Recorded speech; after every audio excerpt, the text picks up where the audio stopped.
Les rites du jour du sacrifice. Le jour du sacrifice, An-Nahr, est le jour béni de l'Eid al-Adha. Il correspond au 10e jour du mois de Dhul Hijjah et c'est le plus grand jour du Hajj. Il a été appelé ainsi parce que la plupart des rites du Hajj ont lieu en ce jour et parce qu'il est précédé du plus grand pilier du Hajj, la station à Arafah. Le jour du sacrifice, le pèlerin commence par se diriger vers la Jamra dite Al-Aqaba, aussi appelée la Grande Jamra, qui est la plus proche de la Mecque, et il est lapide en lui lançant 7 cailloux qu'il aura ramassés à Muzdalifa ou sur son chemin. Il prononce le takbir à chaque fois qu'il lance un caillou. Le temps de la lapidation de la Jamra dite Al-Aqaba commence à partir de la moitié de la nuit pour celui qui s'est hâté de quitter Muzdalifa. Il perdure jusque peu avant l'aube du 11e jour.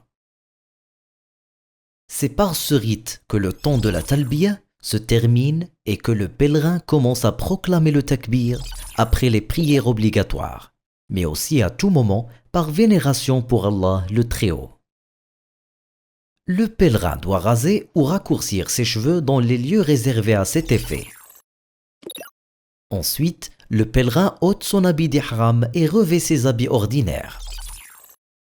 Celui qui est redevable d'un animal destiné à être sacrifié en offrande, hadi, doit le sacrifier ou mandater quelqu'un pour le faire en son nom. Ensuite, le pèlerin se rend à la mosquée sacrée pour accomplir le tawaf de déferlement, tawaf al-ifada, et le sa'i du hajj s'il est mutamatta', et dans le cas où le pèlerin est mufrid ou qarin et qu'il n'a pas accompli le sa'i du hajj avec le tawaf d'arrivée, tawaf al-qudum, alors il doit accomplir le sa'i du hajj. Le messager d'Allah, qu'Allah le couvre d'éloges et le protège, a autorisé les pèlerins à accomplir les rites du jour du sacrifice selon l'ordre qui est le plus facile pour eux. Et il n'a pas été interrogé sur une chose faite avant ou après une autre, sans qu'il ne réponde « Fais-le, il n'y a pas de mal à cela ».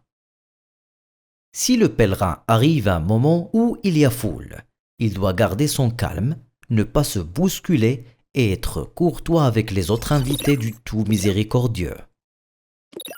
Le pèlerin doit suivre le programme de son groupe concernant l'ordre des rites à accomplir, en raison de la facilité que cela lui procure, à lui et au reste des pèlerins.